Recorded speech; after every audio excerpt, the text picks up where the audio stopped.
première vague de fun.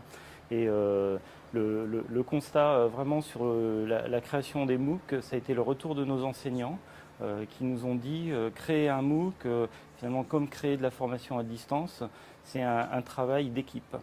Et d'avoir mis à leur disposition des ingénieurs pédagogiques, des ingénieurs en multimédia pour créer les grains de compte vidéo, ça a été pour eux vraiment une découverte. Et unanimement, ils nous disent je revois mon enseignement différemment, même le présentiel, par rapport à ça. D'accord, donc en gros, en termes de production, on montre qu'effectivement, il y a tout un travail d'accompagnement à la production continue, pédagogique. Côté utilisateur, les retours, c'est quoi? Côté utilisateur, c'est je dirais une grande reconnaissance. C'est impressionnant de voir à quel point on a des remerciements du début jusqu'à la fin du MOOC, de personnes qui disent c'est pour moi une grande chance de pouvoir avoir accès à des contenus d'un expert du domaine. Il faut vraiment se rendre compte qu'un MOOC, c'est une inscription personnelle de quelqu'un. Ce n'est pas un étudiant qui a ça dans un cursus et qui parfois est obligé de faire un module. Un MOOC, les personnes qui suivent les MOOC sont vraiment motivées et ont des attentes importantes par rapport au MOOC. Et il faut aussi se poser les questions quand on a des MOOC avec un taux d'abandon important. Est-ce que les prérequis étaient bien clairs? Est-ce que le MOOC n'a pas une trop grande progression en complexité par rapport à ça? Donc moi je trouve que c'était extrêmement valorisant pour l'équipe pédagogique et l'enseignant d'avoir ces retours positifs des apprenants.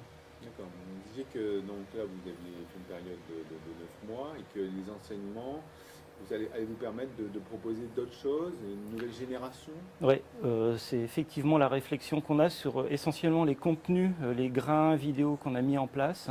On avait beaucoup de séquences avec l'enseignant filmé, où on voyait l'enseignant comme finalement une speakerine en incrustation sur les diapositives.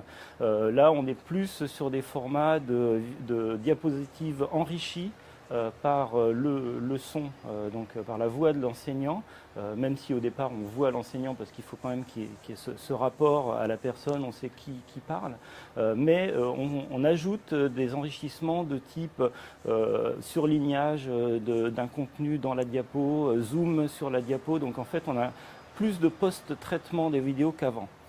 C'est plus lourd à gérer, mais je pense qu'on a un contenu qui est plus intéressant pédagogiquement parlant. D'accord. C'est bien. Après, il y a d'autres.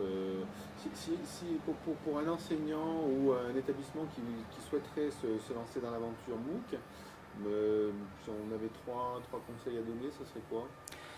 Le conseil, c'est quel est votre public cible, c'est-à-dire il ne faut pas oublier que le M de MOOC c'est massif. Donc si on veut faire un cours de M2, est-ce que ça concerne vraiment plusieurs milliers de personnes? Est-ce que ça vaut le coup de faire un MOOC? Est-ce qu'il ne faut pas plutôt s'orienter vers de la formation à distance pure et dure?